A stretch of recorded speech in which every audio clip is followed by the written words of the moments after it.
જે આશ્રમ રામને બદલે રાવણ પેદા કરી દે એ આશ્રમની જરૂર નથી. સાવધાન. એક બીજો આશ્રમ છે રામાયણમાં કાલનેમીનો, જે હનુમાનજી જેવા સાધુને છેતરીને એનો માર્ગ રૂંધે છે.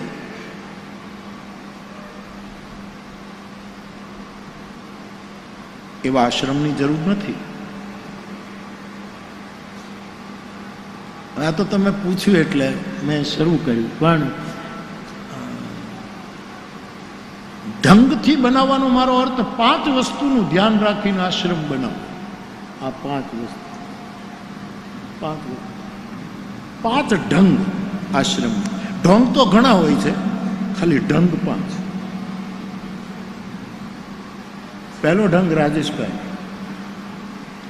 સ્વૈચ્છિક ગરીબાઈ સ્વીકારીને આશ્રમ બનાવ્યો. સ્વૈચ્છિક ગરીબ, ચારે બાજુથી સમૃદ્ધિ તમને બાહોમાં લેવા દોડતી હોય એ વખતે લિવિંગ વિથ લેસ, અપરિગ્રહ જૈન પરંપરાનો શબ્દ છે. અપરિગ્રહ. થોડે में गुजारा होता है, કાંપો ન ભરાય. આ પરબ વાવડી, પરબ સત દેવીદાસ અમરમાં, એના સંતો પાસેથી મેં સાંભળ્યું કે અમરમાં ભિક્ષા લેવા નીકળે અને એ રક્તપિત્તના રોગીઓની સેવા થાય. પરબ અને ટુકડા ટુકડા રોટલા ભેગા કરીને એમાં કોઈકે અમરમાને એમ કહ્યું કે માં, તમારે આ ઉંમરે અને બધી મુશ્કેલીઓની વચ્ચે આ ભિક્ષા લેવા નીકળવું પડે, એના કરતાં આપના આશ્રમ તરફ અમે આસ્થા રાખીએ છીએ.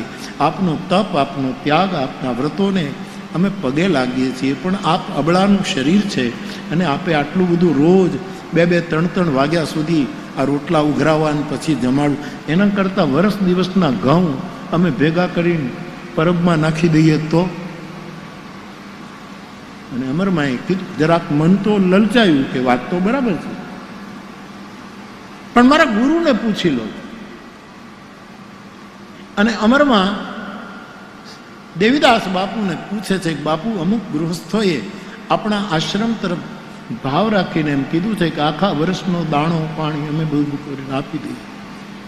ત્યારે દેવીદાસ બાપુએ કીધું, બાપ અમર, પહોંચાતું ન હોય તો 2 ગામડા વધારે માંગજે, બાકી સંગ્રહ કરશું ને તો આપણને સંગ્રહ દાટી દેશે, આપણને ડૂબાડી દેશે, આપણે જીવતા નહીં રહીએ, પછી આપણી સમાધિની આરતી નહીં ઉતરે, સમાધિમાં કંઈક ઉપાધિઓ પેદા થશે અને એક પ્રકારનું આનો વિચાર કરી દે.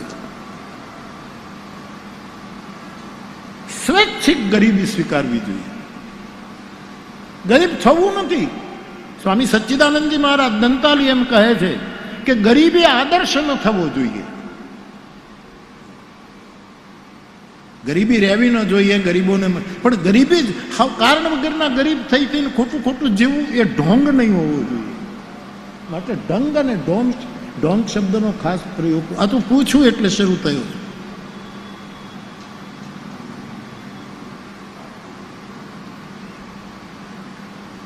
મારી ગંગા સતી કહે છે, ભક્તિ કરવી એને રાંક થઈને રહેવું. રાંક, અપરિગ્રહ, જેટલી જરૂરત હોય સ્વૈચ્છિક અઘરું છે. ભોગ બહુ સુહામણા હોય છે, બહુ જ રૂપાળા હોય છે ભોગ, અને એ મને ને તમને, આપણે તો સંસારી છીએ એટલે આપણે તો ગજુ જ નથી આ બધું કાંઈ કરવા.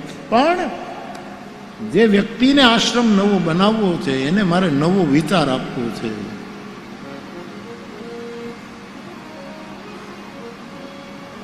સ્વૈચ્છિક ગરીબી. મારી પાસે વિચારોનો પણ સંગ્રહ નહીં રાખું, શિષ્યોનો પણ સંગ્રહ નહીં રાખું, સાધનોનો પણ સંગ્રહ. હું એકલો પર્યાપ્ત છું. અને જે માણસને પોતાથી સંતોષ નથી થતો એની પાસે લાખો માણસો હોય તો પણ એ અસંતુષ્ટ જ રહેવાય. બુદ્ધનું એક વાક્ય છે શોભિતભાઈ, કે જગતમાં દુઃખનો જન્મ માનવીની તૃષ્ણામાંથી થયો. બહુ જ મોટું વાક્ય, મહામંત્ર. કાલે કદાચ પૂર્ણિમા છે, બુદ્ધ પૂર્ણિમા આવીને ઊભી રહેશે. વૈશાખ શુક્લ પૂર્ણિમા બુદ્ધ પૂર્ણિમા કે નહીં? કાલે બુદ્ધ મહામંત્ર. આ જગતમાં જેટલા જેટલા હું ને તમે દુઃખો ભોગવીએ છીએ એની કુખ તૃષ્ણા છે. તૃષ્ણા ક્ષય, સુખનો આરંભ, અથવા તો સુખ અને દુઃખથી પરની સ્થિતિ. પહેલી વાત, આ બધા સાધુઓના આશ્રમો કેમ શોભે છે? એ બીજા માટે એટલી બધી વ્યવસ્થા કરે, બધું જ કરે, પોતે બિલકુલ સાદગીથી રહે. હમણાં જ નીતિનભાઈ શબ્દ પ્રયોગ કર્યો ને કે સાદગી અને બંદગી. જય સિયારામ.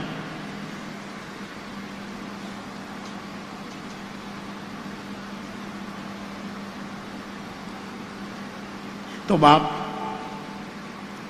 મને જે લાગે છે આ તો આપને બનાવવો છે, એટલે મારે તો કાંઈ બનાવવો જ નથી. આપણે તો ગૃહસ્થાશ્રમ એટલો ફાવી ગયો છે, એટલું કોઠે પડી ગયો છે, એટલું હોરવે છે ગૃહસ્થાશ્રમમાં, એટલું બધું હોરવે છે, એટલે આપણા માટે કાંઈ સવાલ નથી. પણ આપને બનાવવો છે એટલે કહું છું કે ઢોંગથી ન બનાવતા ઢંગથી. અને પહેલો ઢંગ સ્વૈચ્છિક ગરીબી.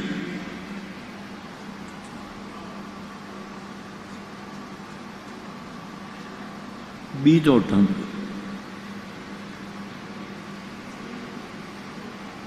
સ્નેહપૂર્વકનો સંયમ.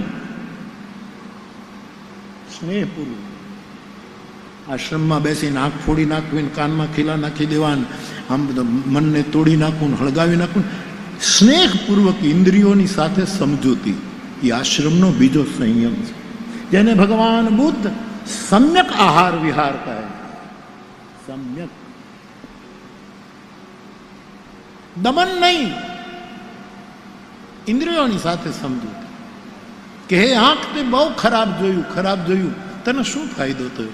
મારી બહેન, મારી દીકરી, તું મારા શરીરનું એક અંગ છો, મારા કાળજાનો ટુકડો છો, મારી આંખ. આપણે બાપ દીકરી વાત કરી લઈએ કે આ બધું ખરાબ ખરાબ ખરાબ ખરાબ જોવાથી તને ફાયદો શું થયો? આવી ઇન્દ્રિયો સાથે સ્નેહપૂર્વકનો સમ્યક સંબંધ એ આશ્રમનો બીજો ઢંગ,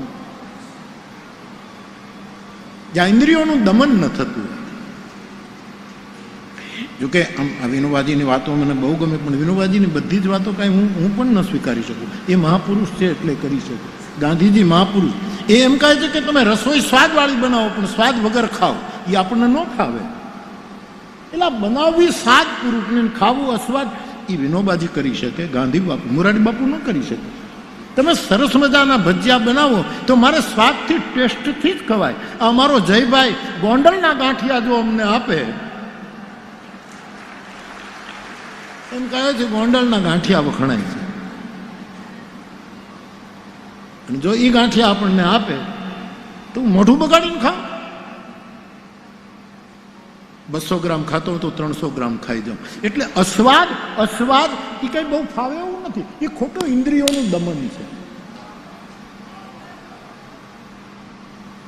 બ્રોડકાસ્ટ બંધ કરો, ડીપ કાસ્ટ શરૂ કરો. આપણે ફેલાવવું છે, બધું મારું બધે જાય નહીં. તમે અંદર જાઓ, અંદર જાઓ, અંદર જાઓ. એ વિનોબાજી પણ એ સ્વીકારે છે. વિનોબાજીને ત્યાં એમને તો હું એક જ વખત મેં દર્શન કર્યા, રૂબરૂ મળ્યો ગીતાઈના ઉદ્ઘાટનમાં.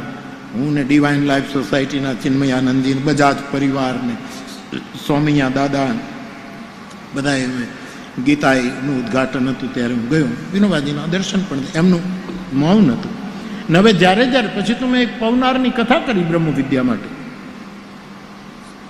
વિનોબાના આશ્રમ માટેની એક કથા કરી. હું વિનોબાના આશ્રમમાં રહ્યો, હજી પણ જાઉં છું. તો એના ખેતરમાં આજુબાજુમાં એક દિવસ પૂરતીનું ઘાસપૂસની ઝૂંપડી બનાવીને રહું છું, અને જમવા જાઉં છું વિનોબાજીના આશ્રમમાં, જ્યાં ભોજન. એ લોકોની જે સાદગીપૂર્વકની સીધી સાદી રસોઈ હોય છે એમાં